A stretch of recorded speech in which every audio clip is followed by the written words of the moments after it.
எதிர்ப்பு தெரிவித்து தாவேக தலைவர் விஜய் போராட்ட அமைப்பு பண்ணியிருக்காங்க. நீங்க எப்படி பாக்குறீங்க? தமிழக வெற்றி கழகம் அதனுடைய தலைவர் திரு விஜய் அவர்களுக்கு என்னுடைய அறிவுறுத்தல் என்னன்னாங்கன்னா, எனக்கு அரசியல்ல எதிர்ப்பது மட்டுமே மக்கள் பார்ப்பதில்லை. இல்லை நான் அரசியல் கட்சியாக நான் தொடங்கிய காரணத்திலிருந்து பிஜேபி எதிர்ப்பேன் ஃபைன். இன்னைக்கு விஜய் அவர்களுடைய மனநிலையோ தமிழக வெற்றி கழகத்தினுடைய மனநிலை எப்படி ஆயிடுச்சுன்னா, பாரதிய ஜனதா கட்சியை எதிர்ப்பதற்காக ஒன்னொன்னு செய்யறாங்க. உதாரணத்துக்கு special intensive roll revision election commission நடத்துறாங்க. சுதந்திரத்திற்கு பிறகு 12 முறை நடத்தி இருக்கின்றார்கள். புதுவையில் 13வது முறை நடக்குது. கடைசியாக புதுவையில் 2002 நடந்திருக்கு. தமிழ்நாட்டில் 2002, 2005 தமிழ்நாட்டில் 2 வருஷம் நடந்துச்சுங்கண்ணா, பாதி நடந்துச்சு.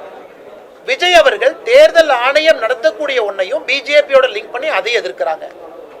எது செய்தாலும் எதிர்க்கிறாங்க. வெறும் எதிர்ப்பு அரசியலை மட்டும் மக்கள் பார்த்து ஓட்டு போற போறது இல்லைன்னா, ஆரோக்கியமா என்ன சொல்ல போறீங்க, என்ன செய்ய போறீங்க? ராகுல் காந்தி அவர்கள் இதை செஞ்சுதானே பனிஷ்மெண்ட் கிடைக்குதுங்கன்னா. 95 தேர்தல் ராகுல் காந்தி தோத்துருக்காங்கன்னா, 95 தேர்தல் கடைசி 95 தேர்தல் தோத்துருக்காங்க. ராகுல் காந்தி அவர்கள் காங்கிரஸ் கட்சிக்குள்ள பொறுப்பெடுத்த பிறகு 95வது தேர்தல் தோல்விதான் பீகார். ஏன்னா எதிர்க்கிறாங்க, ஆரோக்கியமான விஷயத்த சொல்றது இல்லைங்கண்ணா. அதனால இன்னைக்கு விஜய் அவர்களும் அதையே தான் நான் செய்ய போறேன், நான் எதிர்க்கின்ற மனப்பக்குவத்தில் மட்டும்தான் இருக்குன்னா மக்கள் அதை விரும்ப மாட்டாங்க ஒரு லெவலுக்கு மேல. இன்னைக்கு விஜய் அவர்கள் எஸ்ஐஆர் எதிர்க்கிறாங்கன்னா என்ன தவறுன்னு சொல்லட்டும். வாக்குரிமையை நம்ம பறிச்சிருக்கிறோமா பீகார்ல சொல்லட்டும். அல்லது தமிழக வெற்றி கழகத்திலிருந்து புதுச்சேரி தமிழ்நாட்டிலிருந்து ஒரு குழுவை பீகாருக்கு அனுப்பட்டும், அங்க போய் பார்த்துட்டு வரட்டும்.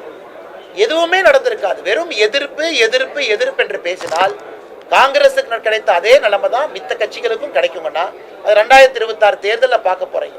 பிரசாந்த் கிஷோர் அவர்கள் ஜன்ஸ்வராஜ் பார்ட்டி புதிய கட்சி எவ்வளவு வாங்கினாருன்னா 3.55% ஓட்டு.